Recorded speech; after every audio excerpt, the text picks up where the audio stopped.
믿음과 율법. 바울은 흔히 율법이란 말로서 성경에 나타난 하나님의 계시를 나타냈다. 몇몇 구절에서 율법은 양심에 따라 살아야 한다는 의무를 의미하기도 하고, 로마서 2장 14절로 16절, 시민이 지켜야 할 법, 로마서 7장 2, 3절을 뜻하며 그리스도의 요구를 갈라디아서 6장 2절을 나타내기도 했다. 다시 한번 의무라는 의미의 상실함 없이 율법은 원리 또는 형식을 의미할 수도 있다. 로마서 8장 2절.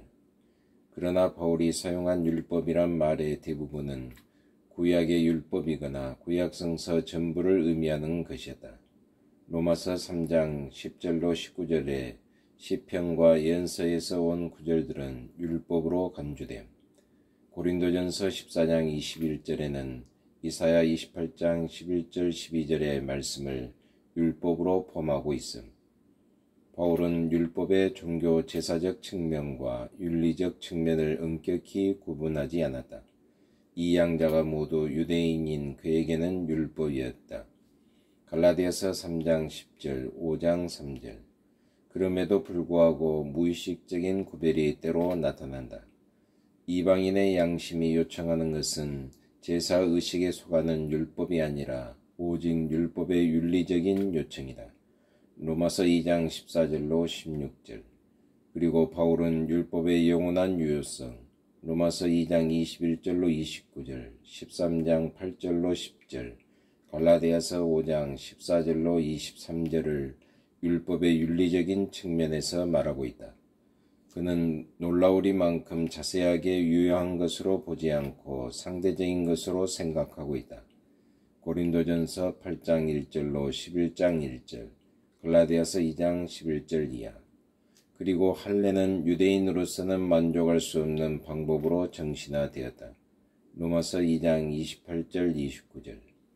아마도 이같이 분명한 모순의 해결책은 바울이 율법관에 있어서는 유대인처럼 생각했다는 사실을 인정하는 데 있으리라고 여겨진다. 그는 율법이 명령이라는 사실과 함께 명령의 내용에는 그다지 유의하지 않았다. 그러면 이 율법은 어떻게 실현될 수 있을까? 이것이 그가 직면한 문제였으며 그 해답으로서 아마도 무의식적이었을런지 모르지만 그는 의심할 것도 없이 문제의 핵심을 제사의식적인 면에서 윤리적인 면의 요구로 옮겨 놓았다. 왜냐하면 자신의 내적인 투쟁이 계속되었던 측면은 윤리적인 요구의 영역에 있었기 때문이다. 로마서 7장 7절로 25절. 그러나 가장 문제가 되는 것은 바울의 견해 속에 인간을 위한 하나님의 뜻을 실현하는 도구로서의 율법과 사망과 죄에 직접 관련되는 율법 사이에 나타나는 현저한 모순이었다. 그는 이와 같은 문제점을 잘 깨닫고 있었기 때문에 그 해결을 위해 상당히 많은 지면을 할애했다. 또한 그는 율법의 정당성을 주장하고 그것을 장려하기 위해서도 열중했다. 로마서 2장 13절, 3장 31절, 7장 12절. 율법은 실현되어야 하며 로마서 13장 8절로 10절, 갈라디아서 5장 14절. 율법은 성령의 열매를 맺는 사람에게는 아무런 장애가 되지 못한다. 갈라디아서 5장 23절. 또 한편에서는 그리스도는 모든 믿는 자에게 의를 이루기 위하여 율법의 마침이 되시니라. 로마서 10장 4절이라고 했고, 율법은 죄를 알게 하고 로마서 3장 20절, 7장 7절, 사망을 알게 한다. 또한 율법은 사악한 행위를 조장하며 로마서 5장 20절, 7장 8절, 율법 행위에 속한 자들은 저주 아래 있게 된다. 갈라디아서 3장 10절이라고도 했다. 이와 같은 말은 풀기 어려운 수수께끼일 뿐 아니라 그가 미리 예견했던 것처럼 유대인 독자들에게는 충격적인 것이었다. 바울은 자신이 율법의 지지자임을 몇 번이고 주장한다. 즉 율법도 거룩하며 계명도 거룩하며 의로우며 선하도다. 로마서 7장 12절. 또한 율법 그 자체는 죄가 아니라고 했다. 로마서 7장 7절. 그는 신성모독이라는 비난에 대해 두 가지 방식으로 답하고 있다. 첫째, 율법은 죄 그 자체는 아니나 죄의 도구가 된다는 것이고, 둘째는 더욱 중요한 것으로 하나님의 경륜 속에서 율법의 기능이 잘못 이해되어 왔다는 것이다. 바울이 공격한 점은 율법의 정당성 문제가 아니라 잘못 이해된 율법의 역할이었다. 아브라함의 정통적인 예에서 보는 바와 같이 율법은 인간과 하나님 사이의 올바른 관계를 확립시켜 주지 못한다. 왜냐하면 아브라함에게는 믿음이 율법의 존재보다 앞서 있었기 때문이다. 로마서 4장, 갈라디아서 3장 6절로 18절. 더욱이 율법은 선한 것이지만 동기를 형성하는 힘으로는 약하다. 왜냐하면 한편으로는 올바른 행위를 보증하는 데 실패하고 있으며 로마서 1장 18절로 2장 29절.